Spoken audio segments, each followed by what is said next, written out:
Check 1 2 test 1 2 check 1 2 test.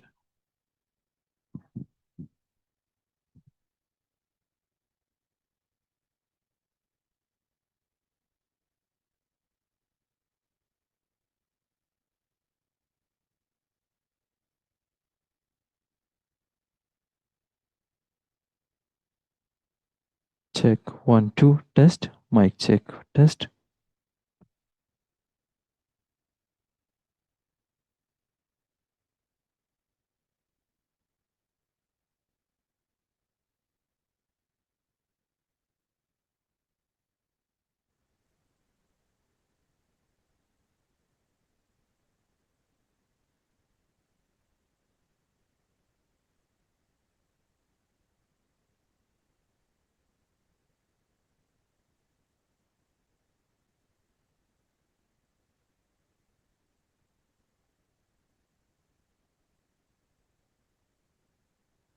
Check mic test 1 2 mic test.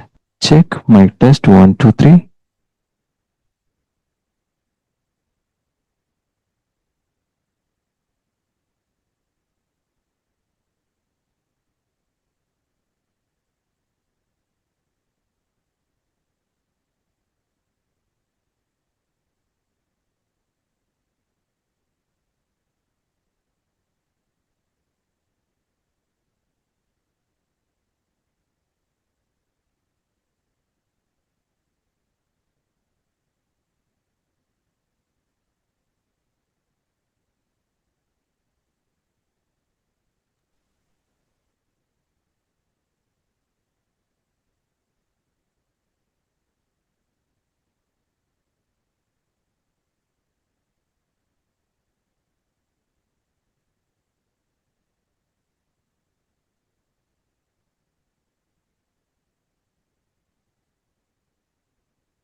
Recording in progress.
Yeah, I never looked at it. Of course, yeah.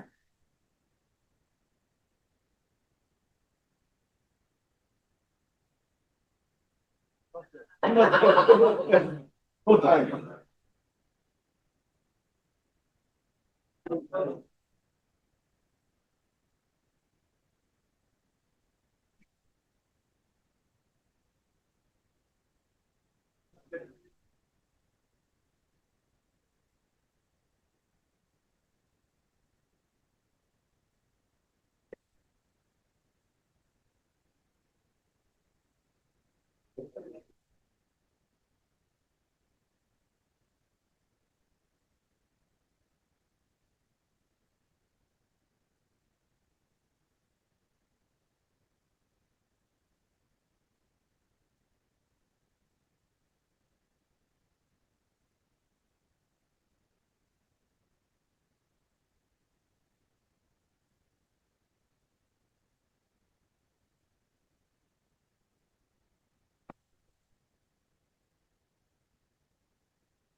Ah, claro. So, yeah. Again. And we'll have the next council. Next council. We will be in my home. We cannot have this day because they will not be made.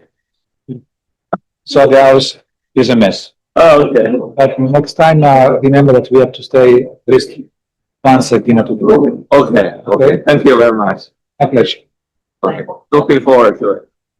Everything is good. About your record, if you look, Huge number. it's unbelievable. Like the part 1 to 7, sorry, 1 to 5 is 280. Amazing. More than 20% increase last year. Because we have some reform of the bank market mechanism, and the end of May is like guideline. So a lot of investors they want to complete the time before that, like advice. So you think then the second half will be Yeah. slowing down? Yes. Because of this market reform.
Good morning, everyone. We are about to start our meeting. Please take a seat. Доброе утро. Мы начинаем наше заседание. Пожалуйста, займите все свои места. Спасибо.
Good morning once again. Доброе утро еще раз. Ваше превосходительство, дамы и господа, я приветствую вас. Я хотел бы поприветствовать вас на 29-м заседании Совета IRENA. Меня зовут Глория Магомбо. Я постоянный секретарь Министерства развития энергетики Зимбабве и буду председателем 28-го собрания Совета IRENA. Пункт номер 1 предварительной повестки дня этого собрания я объявляю 29-е заседание открытым, и я хотела бы поприветствовать и выступить, адресуясь Совету, членам Совета.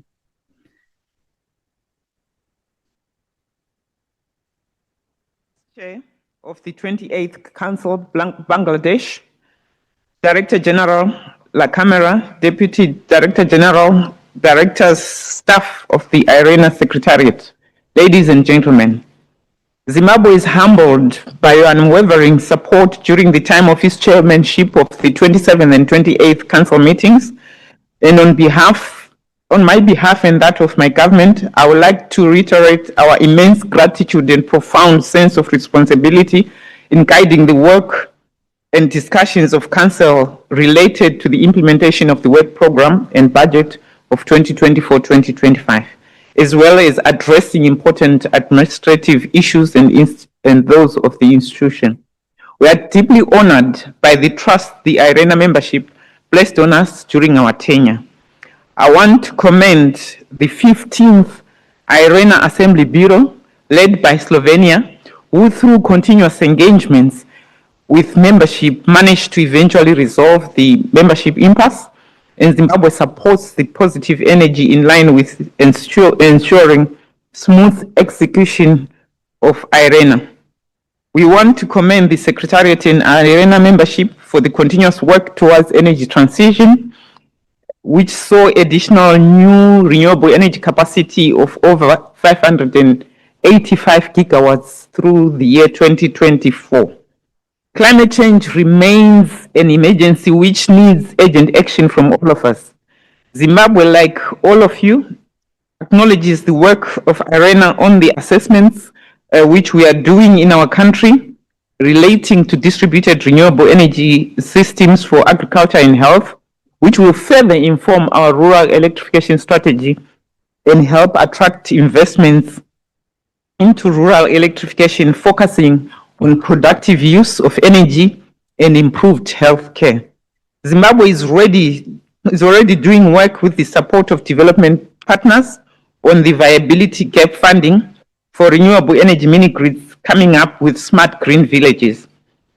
We also are grateful for the continued work through APRA, where Zimbabwe has technical assistance, which we have already commenced in the feasibility of the concentrated solar power, a study for flexibility of our grid systems, capacity building in wind assessment, and these are clear exhibition of the importance of IRENA's role in the energy transition trajectory. We are looking forward to the second investment forum in Sierra Leone in this October, as other platforms to unlock project financing, which remains a challenge, especially for the Global South. The call for investment forum has already been received with positivity. For our country, we have submitted 8 projects through the ETAF platform for potential funding ahead of the investment forum. These are key in changing financial architecture towards increasing investments to the Global South and seeds. We still have about 720 million people without access to modern energy, of which 600 million remain within the sub-Saharan Africa. As a country, we would like to acknowledge Mission 300, led by the World Bank and Africa Development Bank, aiming to halve the population without access in sub-Saharan Africa by 2030. And Zimbabwe is one of the cohort countries in the second cohort where we have to come up with an energy compact, which is a roadmap which we are coordinating to ensure that we are able to attract investments into the sector and cover our energy supply deficit and also our 38% of our population without access. And some of the key pillars of this compact are expanding generation and modernizing the transmission and distribution networks, leveraging benefits of increased regional integration, embracing and scaling up the distributed renewable energy and clean cooking solutions for affordable last mile access, incentivizing private sector participation to unlock additional resources, ensuring financial viability of utilities that provide reliable and affordable services.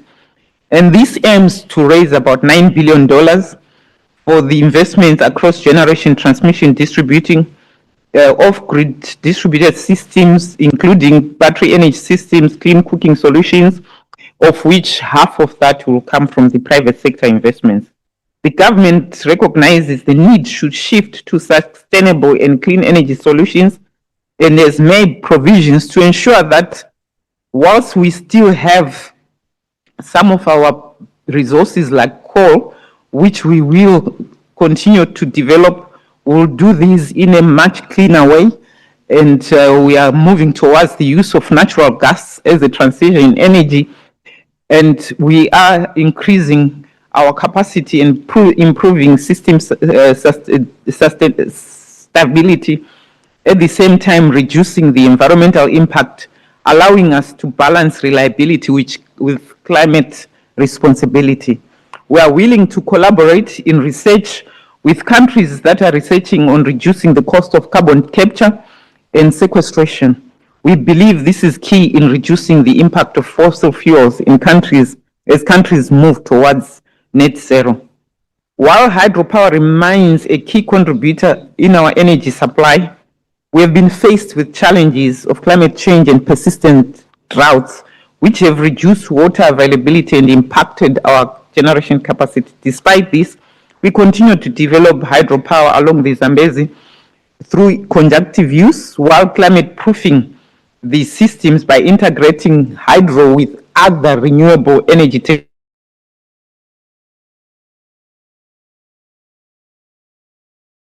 On reservoirs and land-based installations, complementing our existing generation infrastructure. The government, in collaboration with development partners, is also undertaking energy sector reforms, which include the further assessment of other renewable sources like wind, aimed at ascertaining that the energy mix is ultimately less dependent on non-renewable resources. Our approach to energy transition is pragmatic, inclusive, and forward-looking. By diversifying our energy mix, improving existing technologies, and expanding renewable energy solutions, Zimbabwe is positioning itself to meet growing demand while promoting sustainable development and resilience to climate change. And we have just completed the development of a national integrated resource plan, which is envisaging the deployment of 2.2 gigawatts of solar PV and up to 3.9 gigawatts with batteries by 2045. We are endowed with critical energy minerals, and riding on this demand for critical energy solutions, the transitional energy solutions, we need to move up the value chains, and partners are welcome to explore the industry by ensuring that we add value to the minerals and beneficiation, including localization of some of the value chains.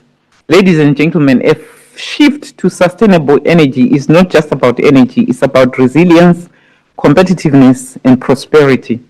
And we are open to partners, especially with the private sector, researchers, and other governments to develop innovative solutions that are both scalable and transformative.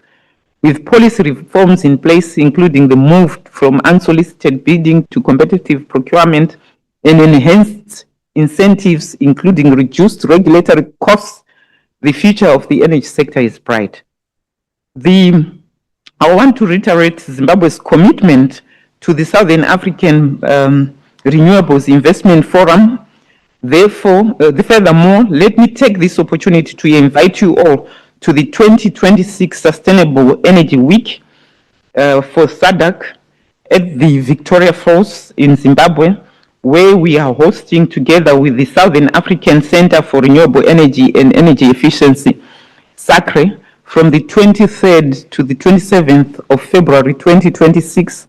We call upon you to support us as speakers, partners, exhibitors, and many more other ways which will assist in bringing investment to the Southern African Development Community region.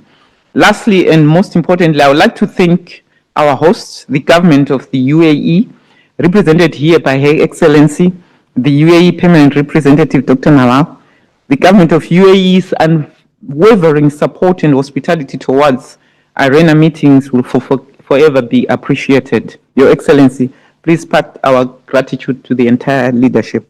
Director General for IRENA, Mr. Francesco, the Deputy Director General, and the whole of IRENA Secretariat, you are forever appreciated for the event organization and support to the council meetings. Thank you all for your support, and I would like to extend my sincere gratitude to the Vice Chair, Bangladesh, and the Rapporteur, Antigua and Barbuda. We were such a good team. We commit to supporting the incoming chairs. I thank you.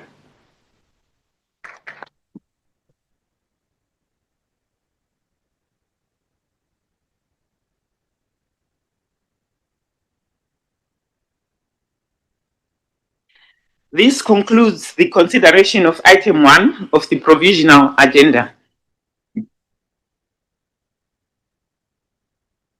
I now invite Council to turn to item 2 of the provisional agenda, which will take up item 2A, the election of officials. According to Rule 15 of the Rules of Procedure of the Council shall elect a chair and a vice chair from its membership with due regard to equitable geographical representation.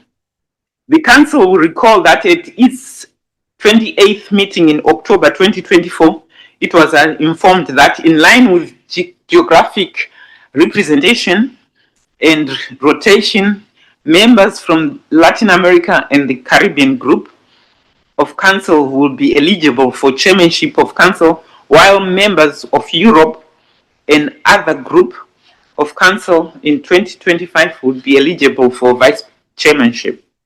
Accordingly, I would like to inform Council members that Costa Rica and Cyprus have been designated chair and vice chair of the 29th meeting of the Council. Do I take it that Council wishes to elect Costa Rica as chair and Cyprus as vice chair of the 29th meeting of Council? I hear no objection. It is so decided. It is my pleasure to declare Costa Rica, represented by His Excellency, Mr. Francesco Chacón Hernández, permanent representative to IRENA and ambassador to Costa Rica to the UAE as chair. In Cyprus, represented by Marios Panayides, permanent secretary of the Ministry of Energy, Commerce, Industry of Cyprus, as vice chair of the IRENA Council. I would like to extend my best wishes to Costa Rica and Cyprus, and I'm confident that under their stewardship, the outcomes of the Council deliberations will reach greater heights. Let me now hand over to the incoming chair. Ambassador, please join me.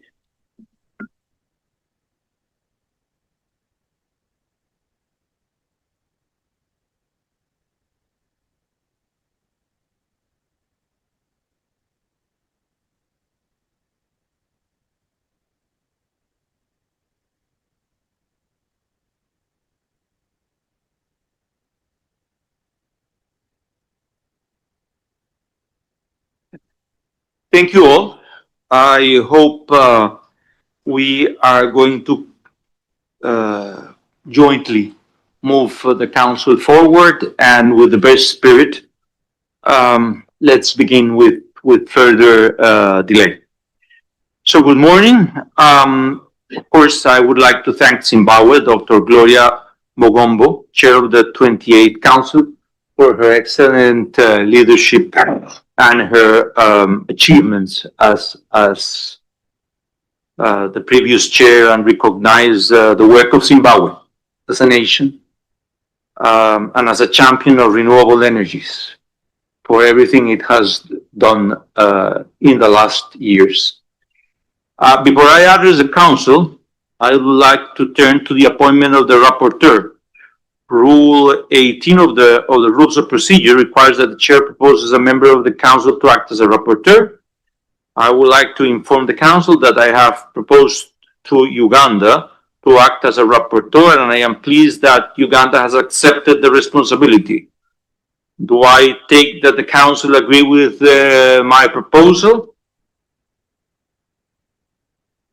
If no objection is so decided, Uganda. Where's Uganda? Huh? Yeah. Okay. Thank you, Uganda. You are the rapporteur. Good luck, and thank you for your generosity.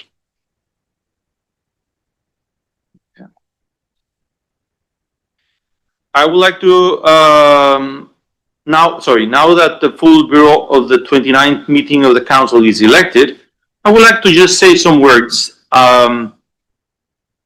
in this sense.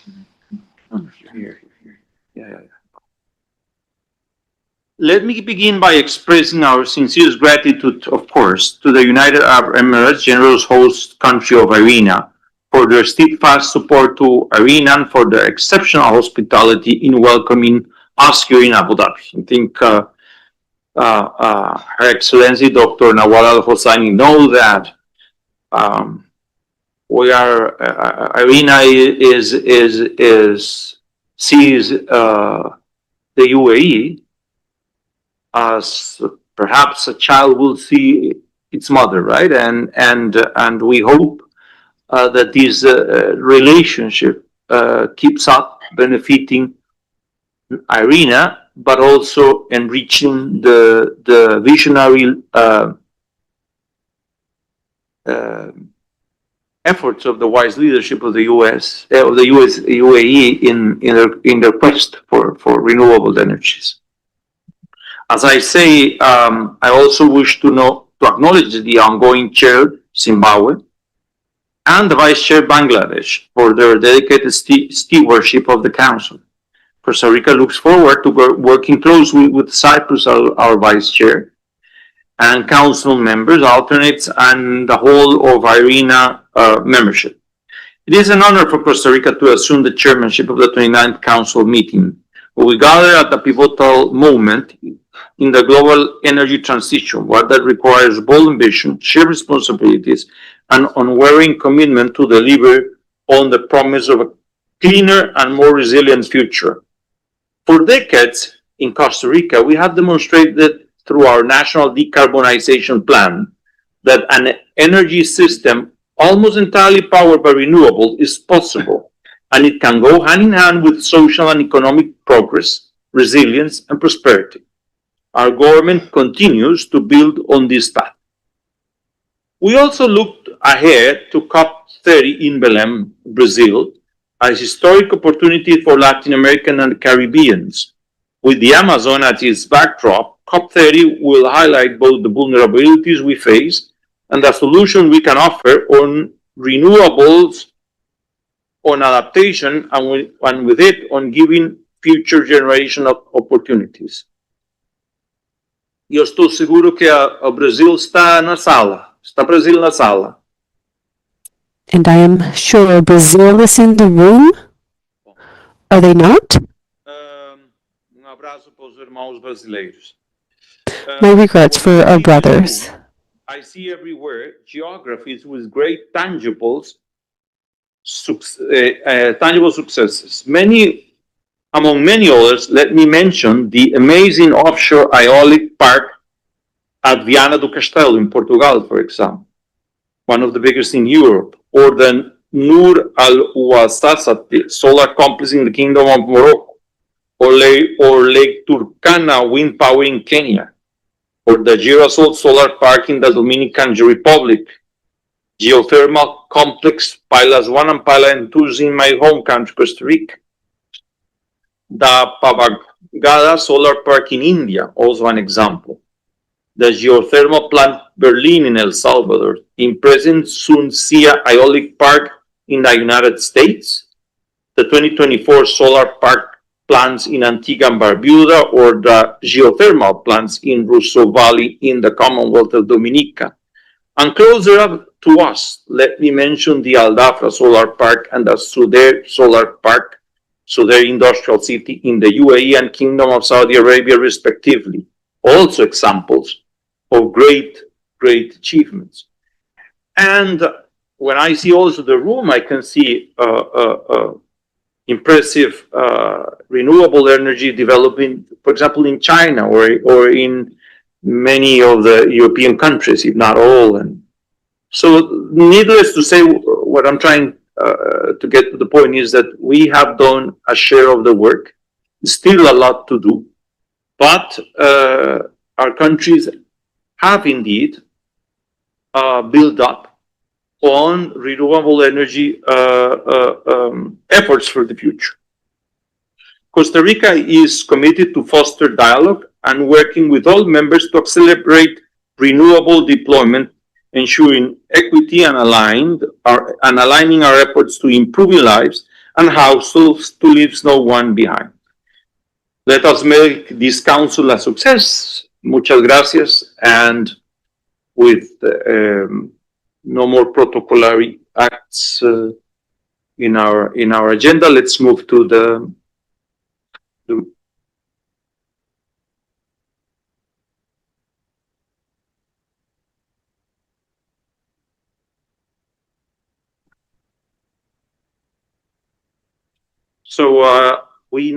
we are going to hear Her Excellency, the Minister of Climate Change and Environment of the UAE, Dr. Amna Abdullah Al-Dahak. No.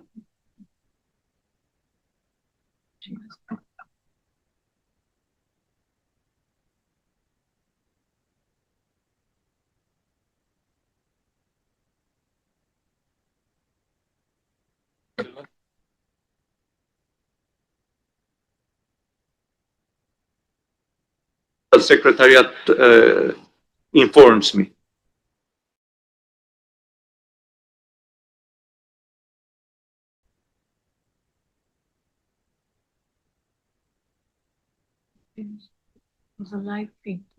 Your Excellency, I think there's a confusion. I don't think there was a statement by Her Excellency sent. So please accept our apologies for any confusion. Thank you. I think the Secretariat has to review this better, the best way, because it's not appropriate to do such protocolar mistakes. Please, we don't want this again.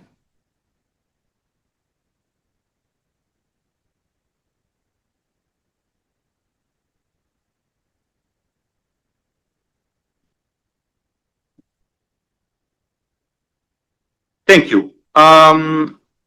Dr. Francesco La Camara, I invite you for your remarks. You have to be more careful.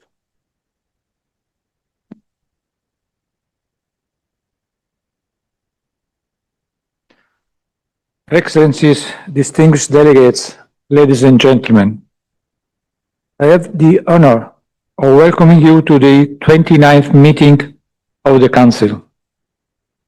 Today we have over 426 delegates representing 93 members participating in the Council meeting, both in person and online. It is a testament to IRENA's inclusive process and the timelessness of our mission that so many members participate in Council meeting. At the outset, let me express sincere gratitude to Zimbabwe, represented by His Excellencies Dr. Gloria Magumbo, Permanent Secretary at the Ministry of Energy and Power Development, and Bangladesh, represented by His Excellency Mr. Mohammed Abu Zafar, Permanent Representative to IRENA and Ambassador of Bangladesh to the UAE, for your leadership and work. I warmly welcome Costa Rica, represented by His Excellency, my friend Mr. Francisco Chacón Hernández, Permanent Representative to IRENA and Ambassador of Costa Rica to the UAE, and Cyprus, represented by Mr. Marios Panayides, Permanent Secretary at the Ministry of Energy, Commerce and Industry of Cyprus, for taking up the roles of Chair and Vice Chair, respectively. We look forward to working closely with you in the coming days. So, Excellencies, ladies and gentlemen, the shift to a global renewable-based energy system is an undertaking of profound ethical and societal significance, with geopolitical dimensions. Priorities and circumstances are shifting, but the challenges remain the same. The current landscape is defined by the necessity to reduce greenhouse gas emission and scale up infrastructure investments, all while navigating national development and energy security ambitions. These efforts are interdependent and must be pursued through coordinated action and peer-to-peer cooperation. IRENA's work to address these multifaceted challenges, providing analysis, insight, and policy recommendation to ensure that the global shift to renewable energy is both effective and equitable. IRENA's compelling analysis reveals that 91% of newly commissioned renewable power projects in 2024 delivered power at lower cost than the cheapest newly constructed fossil fuel alternatives, underlying remarkable advances in cost competitiveness. This has culminated in estimated global saving of $467 billion in avoided fossil fuel costs, firmly establish the strategic value of renewables in bolstering both energy security and economic stability. While a small number of technologies saw minor cost upticks, onshore wind and solar PV remain the most competitive source of new power generation. The cost of a battery storage system has also undergone a monumental decline, plummeting by 93% since 2010. This data further underscores that investing in renewables is not merely an environmental imperative, but also the most financially sensible and profitable course of action. Despite significant progress in the global energy transition, several challenges continue to impede a uniform and swift advancement. A notable issue is the persistent and pronounced regional disparity in deployment. Last year, a disproportionate 84% of all capacity addition were concentrated in China, the United States, and the European Union. The concentration created a stark imbalance that threatened the principle of an equitable energy transition and undermined the collective speed required to meet global climate goals in a timely manner. Numerous developed countries must overcome the multi-phased triple penalty, characterized by the absence of supportive policies, high cost of capital, and inadequacies in grid infrastructure. These hurdles lock this country into reliance on older, more volatile energy systems, thereby exacerbating the global energy gap. Addressing these systematic barriers is essential to ensuring a truly inclusive and resilient global energy future. We need to take a hard look at why we are not moving faster and why more countries are not part of the renewable revolution. It is clear that we have not the luxury of time to develop a clean energy system in the way the fossil fuel-based system evolved over the past 150 years. To ensure a successful global energy transition, there must be a simultaneous evolution of policy and regulatory frameworks. This must be adapted to account for the current dynamics and strategically guide investment in grid infrastructure and transmission routes, both on land and at sea. New location for energy production, evolving trade partners, and changing center of demand must also be considered. This effort must be complemented by a strategic reorientation of institutional capacity, ensuring that skills and capabilities are precisely aligned with the future energy system. Innovation is another strategic imperative for the energy transition. IRENA's Innovation Week is at the forefront of convening a diverse group of stakeholders to share cutting-edge solutions and accelerate digital and technological advancements. The 2025 edition addressed the critical topic of renewable and digitalization for a sustainable energy future and explored new business and financial models, adaptive regulation, and social innovation.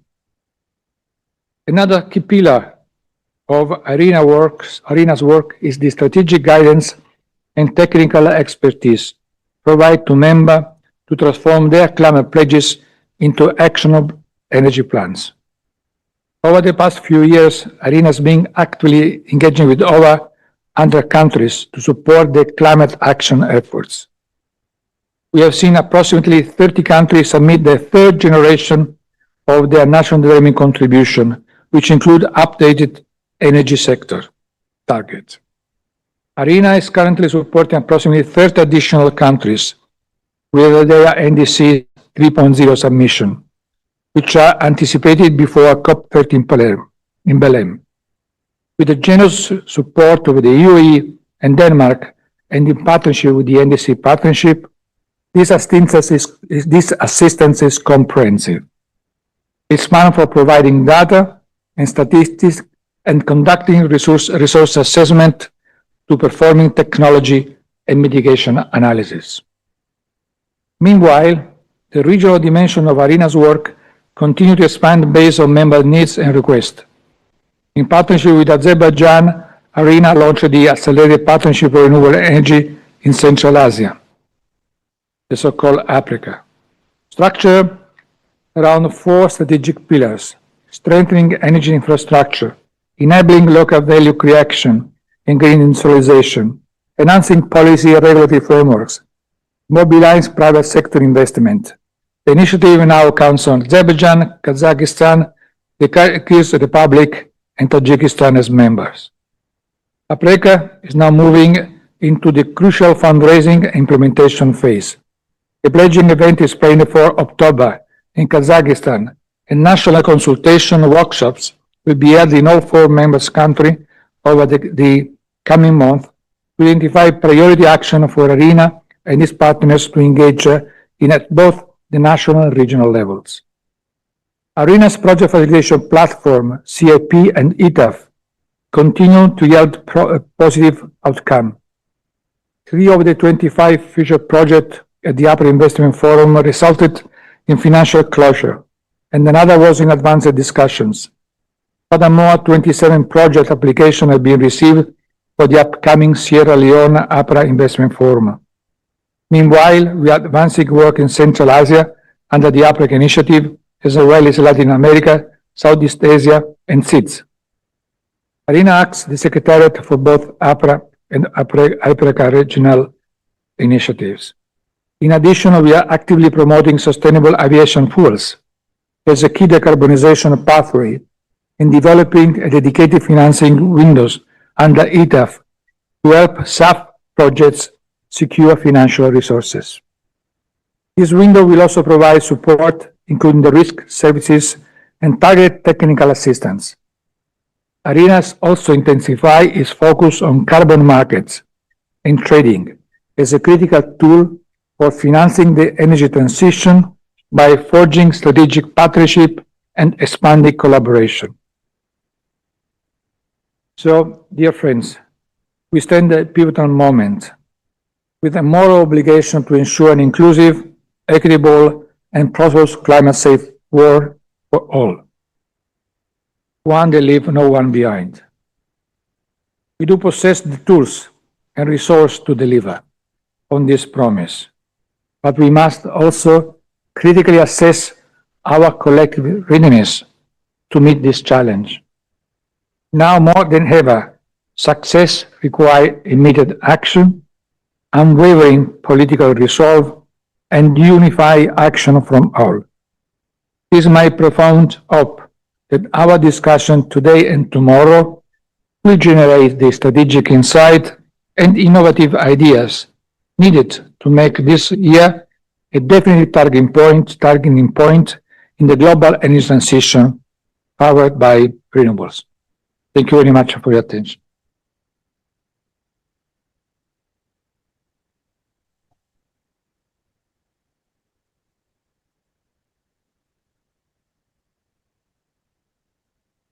Thank you, Director General. I now give the floor to the Vice Chair, the Permanent Secretary of the Ministry of Energy, Commerce and Industry of Cyprus, Mr. Mario Panayides.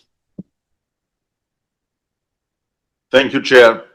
Excellencies, Director General, distinguished delegates, on behalf of the Republic of Cyprus, I wish to thank Council members for entrusting us with the role of Vice Chair of this 29th Council meeting.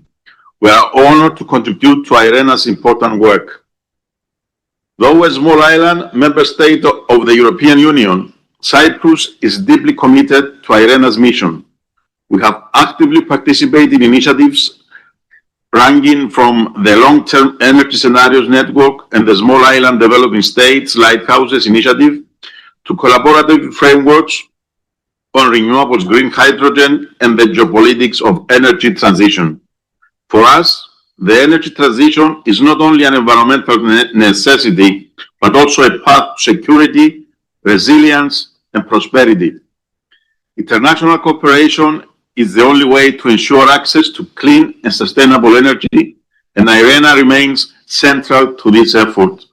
As Vice Chair, Cyprus will work constructively with the Chair, the Secretariat, and all members to ensure inclusive and forward-looking deliberation and strengthen IRENA's role at the heart of the global energy transition. Thank you very much. Thank you, Cyprus. This concludes the consideration of item 2A of the provisional agenda. I'll now invite the Council to turn to item 2B of the provisional agenda, adopting of the agenda. The provisional agenda is contained in the document C-29-L.1. As you have seen, the provisional agenda for the coming 2 days contains a number of programmatic, policy, and institutional discussions which are of direct relevance to the ongoing work of the agency, for its work program in the current and future biennium. I would like to inform the Council that Austria informed the Secretariat that under any other business, it will bring up an issue on the establishment of an open-ended group to review and adapt IRENA's rules of procedure. In addition, and in light of the number of items scheduled to be discussed on Friday afternoon, the Vice Chair and I request the Secretariat to open of the Council meeting tomorrow to 9 a.m. instead of 10. We have interesting discussions ahead of us. The Vice Chair and I are determined to make the most of the Council time and to facilitate engaging discussions on all matters contained in the agenda for this meeting. Do I take it that the Council wishes to adopt the agenda for its 29th meeting in set out in document C-29-L.1? The UAE, please. Thank you, Your Excellency. Let me start first by welcoming everybody back to Abu Dhabi. It's such a nice feeling to have everybody around this amazing room again. And I would like to congratulate you, Your Excellency, for your appointment as chair, and congratulate Cyprus and Uganda for their role, and thank Zimbabwe and Bangladesh for all their efforts.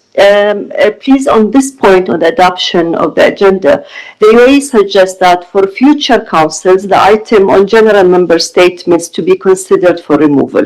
Such statements, I believe, are best placed in the Assembly, which is the forum for broad policy directions. The Council, on the other hand, we believe should remain focused on its core mandate, namely the agency's work program, finance matter, and institutional issues. Keeping this focus will strengthen the efficiency and the impact of our discussions. Thank you, Mr. Chair. Thank you, UAE. I hear no objection, right? So it is so decided. I would like to remind delegations that our meeting today is expected to end at 6 p.m. Abu Dhabi time. However, we may extend as needed for an additional 30 minutes. Before we take up the rest of the agenda item, I would also like to inform members that simultaneous interpretation into the 6 official languages is provided. This concludes the consideration of item 2B of the agenda. I now invite the council to turn to agenda item 3, progress report of the Director General of the implementation of the work program and budget 2024-2025. The council has before it document C-29-2. Please also refer to the report of the council of the program and strategy committee C-29-CRP-2 and the report of the chair of the administration and finance committee C-29-CRP-3. The council may also wish to refer to the information note containing reports on the collaborative framework, which was circulated by the Secretariat on 22nd of August 2025. I will now invite the Director General, Mr. La Cámara, to introduce the topic, which, as a rule of this chair, I will ask everybody to be very brief, concise, and to the point. Thank you. Thank you, Mr. Chair. So, Excellencies, distinguished delegates, ladies and gentlemen, I have the honor of introducing the progress report on the implementation of IRENA's work program and budgets 2024-2025. The details of our work since the Assembly are laid out in the document before you. I would, however, like to draw your attention to some key highlights. This example serves two purposes. They demonstrate the scope of our recent efforts and offer a concise overview of the current global energy transition. The world is experiencing unprecedented growth in renewable energy. IRENA's data shows that a record-breaking of 582 gigawatts of new capacity were added in 2024, bringing the global total to approximately 4,443 gigawatts. And the preliminary data that we have received concerning the 2025 let us estimate that it will be more than 700 gigawatts being installed in 2025. This surge, overwhelmingly driven by solar and wind power, demonstrates that renewables are now the dominant force in new power generation. As a result, the overall share of renewable energy in total installed power capacity reached 46.2%. The good news continues. For a remarkable 91% of all renewable power projects commissioned last year, the cost of electricity was lower than the cheapest newly built fossil fuel alternative. This has resulted in a staggering $467 billion in avoided fossil fuel costs globally, reinforcing the strategic value of renewables in enhancing energy security and economic stability. However, significant regional disparities in deployment persist year after year. China, the United States, and the European Union collectively accounted for 84% of all new capacity in 2024, leaving evident disparity that threatened to undermine the equitable and rapid energy transition. A central reason for the regional disproportionate deployment is the equally disproportionate investment in renewables. Despite record investment in 2023, renewables capacity funding remains far below the $1.5 trillion needed every year between now and 2030 to stay on track toward the global objective to triple installed renewable capacity by 2030, as mandated under the historic UE consensus. The widening financial deficit is driven in part by regional disparities and investment volatility, which regions such as Africa experienced a nearly 50% decline in international project financing between 2022 and 2023. In particular, Sub-Saharan Africa received 40 times less per capita investment than the global average.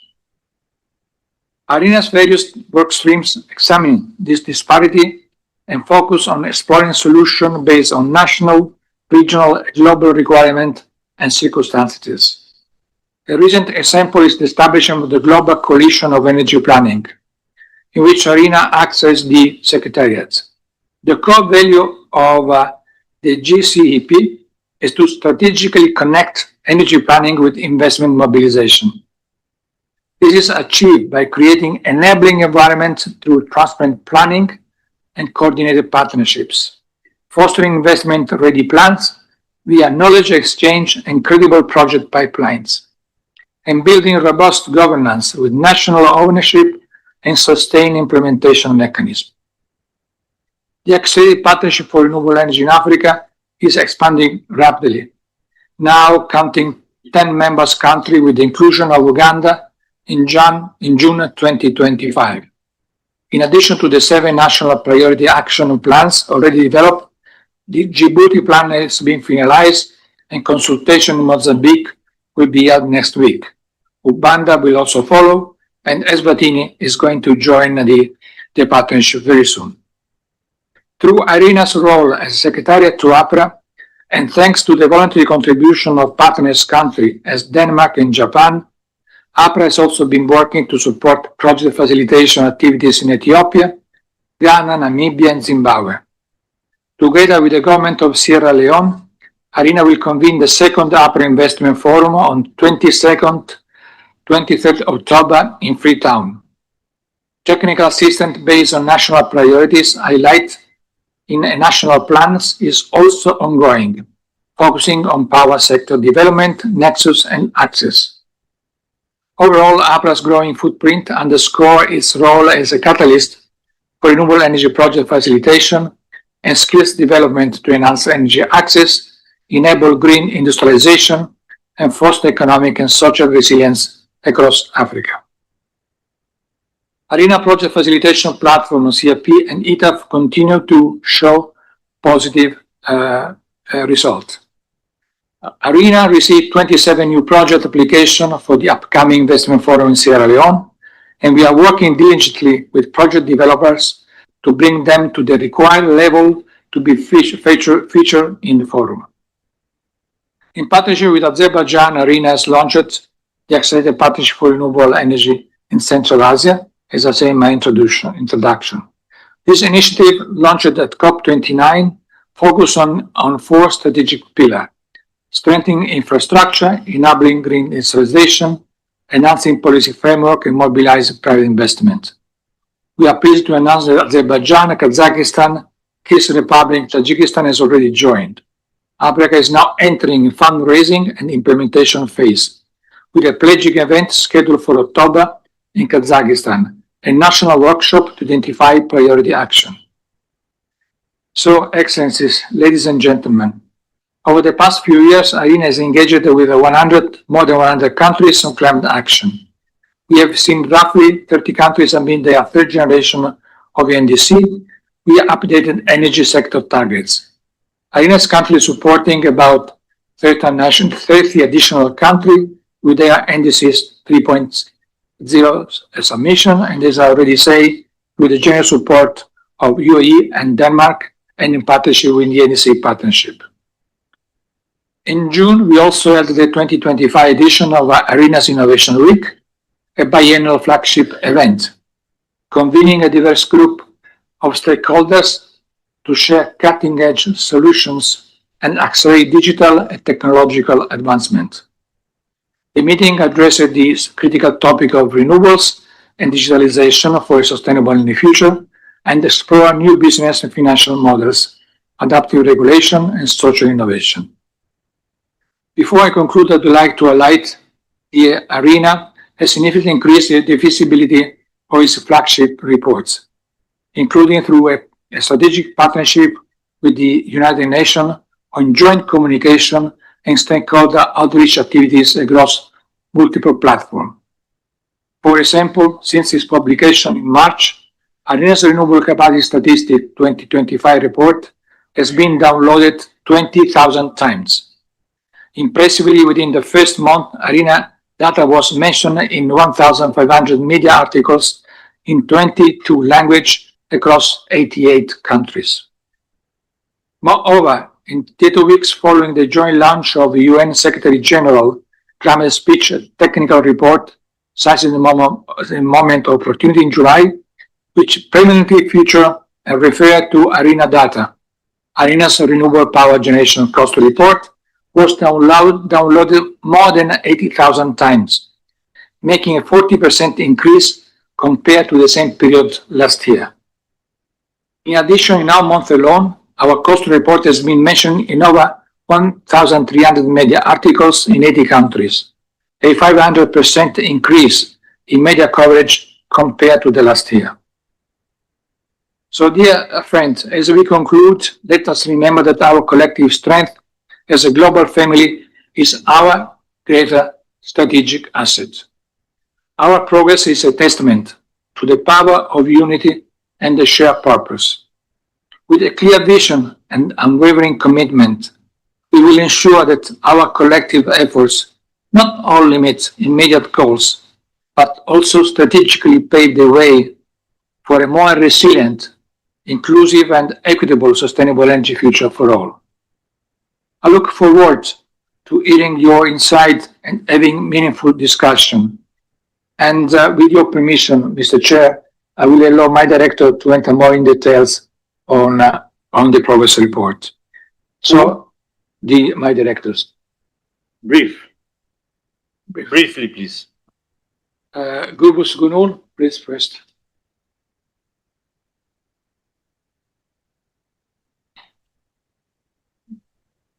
Thank you very much, Director General, Mr. Chair. Good morning to all. And great pleasure to share updates on our work in three key areas. Next slide, please. First point is on supporting national energy transitions. We are working with over 30 countries to update the energy components of their NDCs, aligned with the global goal of tripling renewables. Thanks to the support of the UAE and Denmark, we have delivered technical recommendations in 12 countries, primarily informed by our energy transition assessments, built capacities on energy data and resource assessments in 8 countries, and conducted technology and infrastructure analysis on mitigation options, planning, grid flexibility and bioenergy in another 11. In Southeast Europe, we have helped countries align NDCs with ambitious national energy and climate plans. We are piloting country strategies in 3 countries to overcome barriers to tripling renewables, such as infrastructure, supply chains, and investment, creating clear action plans to reach national renewable goals. Next slide, please. Second point is on advancing industry alliances for tripling and decarbonization. Through the Utilities for Net Zero Alliance, with more than 70 members, we are tackling challenges such as supply chains, investments, and skills. A recent report shows how common standards accelerate progress, from scaling access technologies in India to solar deployment in Namibia. We also lead the Alliance for Industry Decarbonization, now with over 80 members. And a flagship project is the South Hydrogen Corridor, producing green hydrogen in North Africa and delivering it to Europe. And this framework ensures finance, policy, and safeguards are aligned to scale hydrogen hubs worldwide. I am pleased to note that both alliances have been invited by COP30 presidency to help shape plans for tripling renewables and decarbonizing end-use sectors. And many thanks to the UAE for supporting our engagement with the industry. Next slide, please. My final point is about powering remote communities with renewables. Our global initiative is replacing diesel with clean energy in some of the world's most vulnerable areas, from small islands to mountains and to indigenous lands and conflict zones. In phase 1, we built knowledge with a guidebook, as well as developed a network reaching out to 10 countries and 15 partners.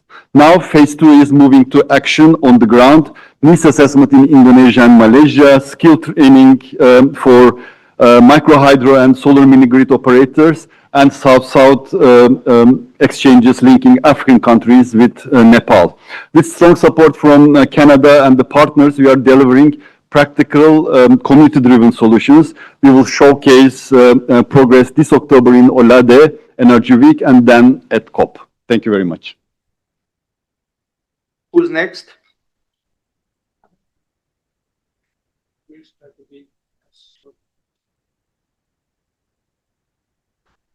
A very friendly director.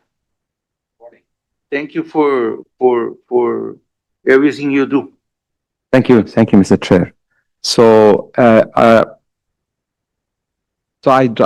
would like to go very quickly because I need to limit myself to 3 minutes. DG and Chair already mentioned it, so no need to continue on this. I think we all both talked about ETAF and CIB. So let's talk about the results of what we have done in the past 12 months.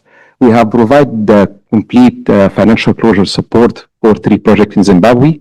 The numbers talk about itself is at about $25 million, including more than 40% of equity, and the remaining is debt. That's happened under APRA, Everest Investment Forum in Kenya, and also saving more than 60,000 equivalent ton of CO2, as well as also providing it for about 60% of the budget.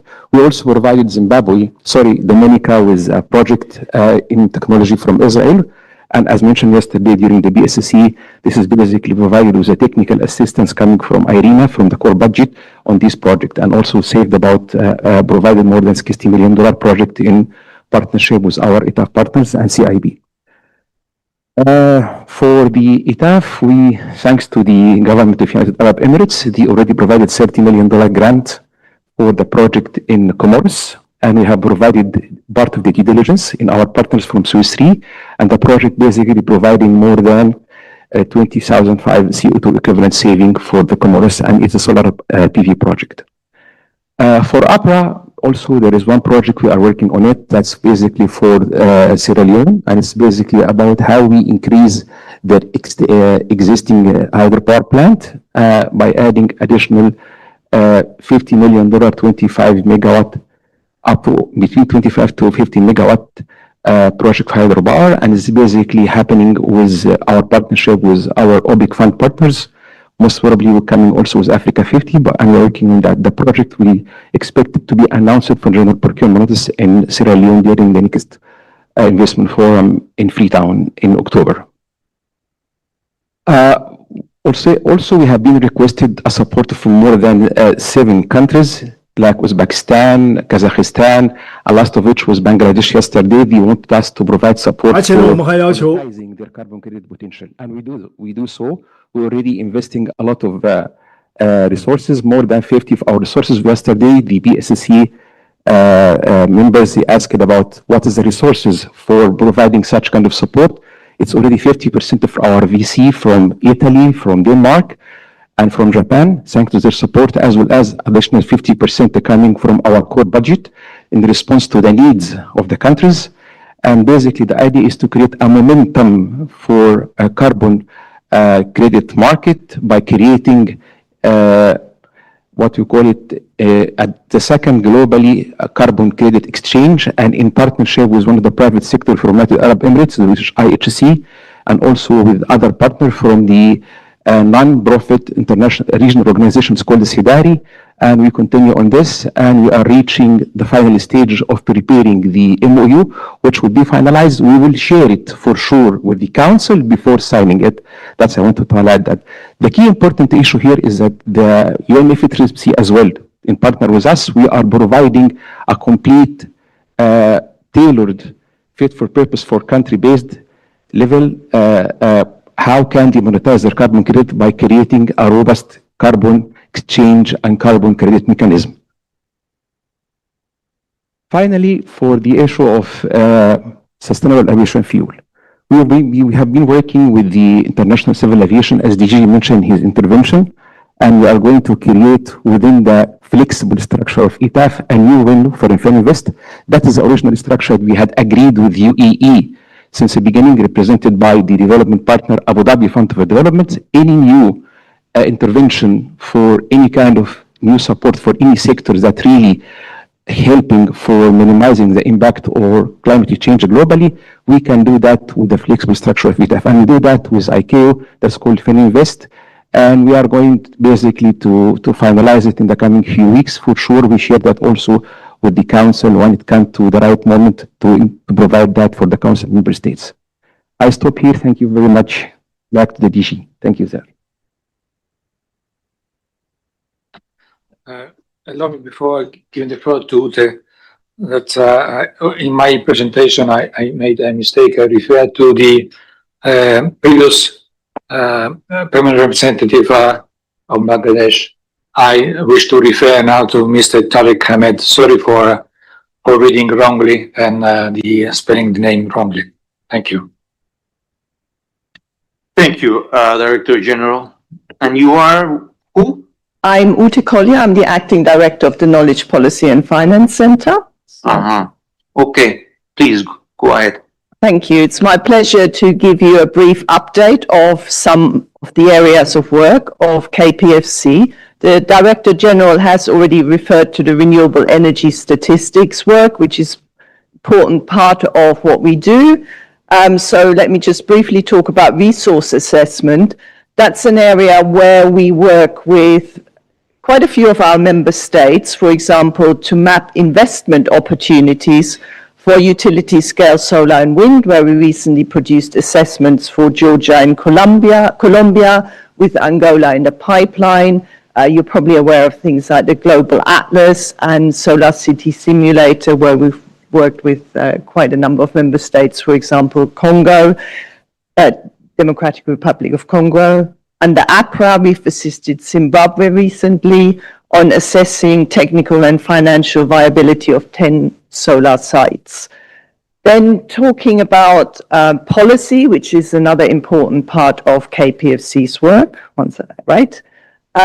We've have long expertise on renewable energy auctions, which is one of the key policy instruments, of course, to scale up deployment if you get it right.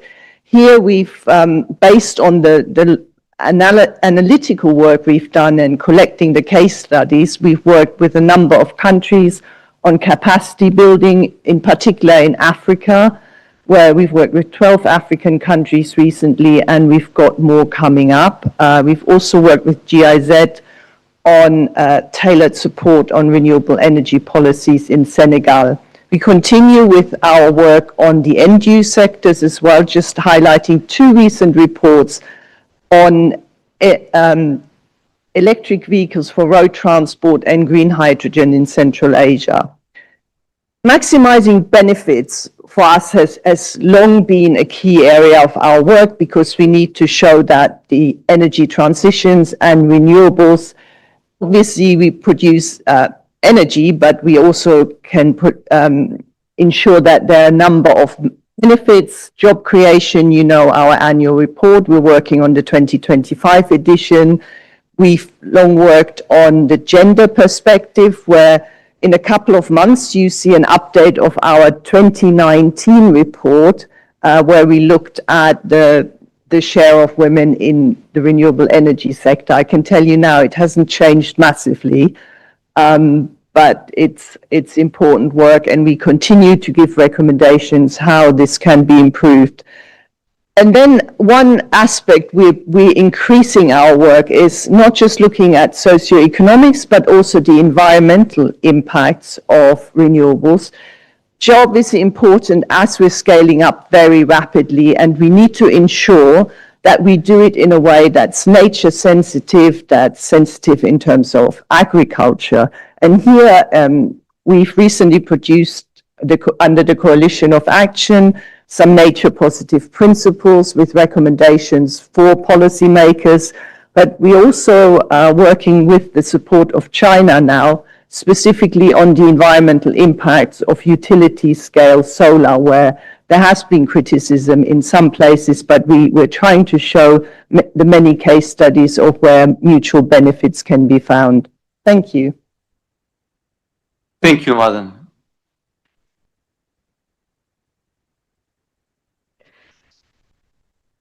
Good morning, Chair, Vice Chair, Director General.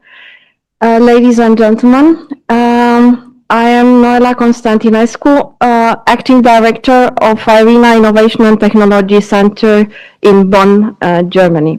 And I will just like to deep dive a little bit in what already the Director General mentioned. One of the flagship events we have every second year in Bonn, Innovation Week. Here you can see some nice pictures and some nice drawing. It's not only about that, it's about actually uniting the minds of innovators which are looking at energy transition, but not only. They are looking and we discussed and we exchange on what Director General already underlined, how to integrate renewables in power system, how to address flexibility needs, how to use the digital solutions. And on the other hand, we looked at how we can promote innovation into emerging and developing markets and economies. So it was a very successful event, and based on this, on use cases we have seen, on examples from companies from member countries, from financing institutions, from other organizations, we can actually bridge our future activities into the next work program, taking into account the state of the art. And one example, for instance, will be what we have gathered there to use in the context of digitalization and use of AI or data centers, which required electricity, in the new report we developed with the support of Canada. Another work stream which I would like to mention, and which is at the base of IRENA, the technical assessment. The Director General mentioned our input, which we provided to United Nations Secretary General in his technical brief and then speech, the moment of opportunity, sizing the moment of opportunity. We covered through our assessment the G20 countries, but we went also beyond. And what we do now, we go into regional assessments to get more granular information around the performance indicators actually which support the deployment, and not only the deployment, but the integration and the use of renewables across the system through electrification or other energy vectors. And the one which we published in June, it's EU Regional Transition Outlook for 27 countries of EU. We also looked in Eastern Partnership, and we now are providing for, in the view of COP30, the South America Regional Transition Outlook. In terms of the costing, so it was already mentioned by... I hate to interrupt. Yes. What do you mean by South America? What did you say? South America? Yeah. How do you explain that? So develop that. So there are few. So there are certain countries which I will take in bilateral with you. So it's Latin America, but then we focus on countries like Brazil, and we will follow up actually with Caribbean as well. Yes, but it is a little late because in October we have the COP. I mean, it is very good that you do that, or you are thinking to do that, but it's coming late for the COP. So very good, all these report. I appreciate it very much. It shows a lot of excellent work. But if you want to be ready for the COP, you should have begun that time ago. It is ready. We are in September. It's late. It will be ready for COP. I hope. Yes. And we'll measure you for that. Okay. Thank you. Now continue, but be a little brief, so we give the opportunities to the other directors. Okay, I'm the last one, I hope. So Another technical assessment which we did, of course, is the costing report for renewables in the power sector. But what we also do, we look at other technologies which are important, for example, the batteries or the electrolyzers, as well as we take into account the new developments which are appearing in terms of hybrid system, where solar PV or wind farms are connected to storage capabilities. So by taking into account and by making assessments regarding the integration costs. So this is going to be further developed. And the last one, it's about actually the stakeholder engagement, but in a form of action. And this was launched at the requirement of Brazil last year, the Global Coalition for Energy Planning, which was president of G20. So this year we implemented, we had the summit, first summit in June, and we act on two pillars. On one hand, we look at enhancing technical and implementing capacities, and on the other hand, we look on how to transform actually the energy planning into investments and pipeline of projects. And in with this, I will close by saying that this is also going to go to COP30 in Brazil for actually announcement of the members. Thank you. Thank you. I hope it is ready by then, given that we are in September. I now invite the chair of the, thank you, Director General. Thank you, directors. I think it has been a very interesting exercise, and I'm very happy to see all the work it has been achieved in Africa, in Asia, in different parts of the world. I have to be honest, I didn't heard much of Latin America and less so of the Caribbean. I have to say that it is a pending of the organization to focus on that part of the world which has needs too. And I have the feeling that some of the directors don't have it clear. So I'm sure the Director General has it clear, because he has a wonderful experience in his previous capacity as Director of Environment of Italy. And I recall that was a very amazing experience for the continent. I didn't work with you on that. But in this capacity, I don't think there is much done, and I want to put that challenge in order to also, we give a thought on the island nations of the CARICOM, which are important, on the smaller countries of Central America that are important, but also on the other countries of the hemisphere. Thank you. Now I invite the chair of the Program and Strategy Committee, Her Excellency Mrs. Vanessa Interiano, Permanent Representative of IRENA and Coordinator for International Energy Affairs of El Salvador, to inform the Council on the deliberations of the committee on this topic. Your Excellency, you have the floor. Thank you very much, Mr. President, Chair, Excellencies, distinguished delegates. I am pleased to provide an update on the results of the recent PSC discussions. On 10 September, the committee held a valuable and productive interchange of views, and I want to express my sincere gratitude to all the members who contributed to the meeting. The committee addressed 3 agenda items, namely the progress report of the Director General on the implementation of the work program and budget for 2024-2025, including updates on collaborative frameworks.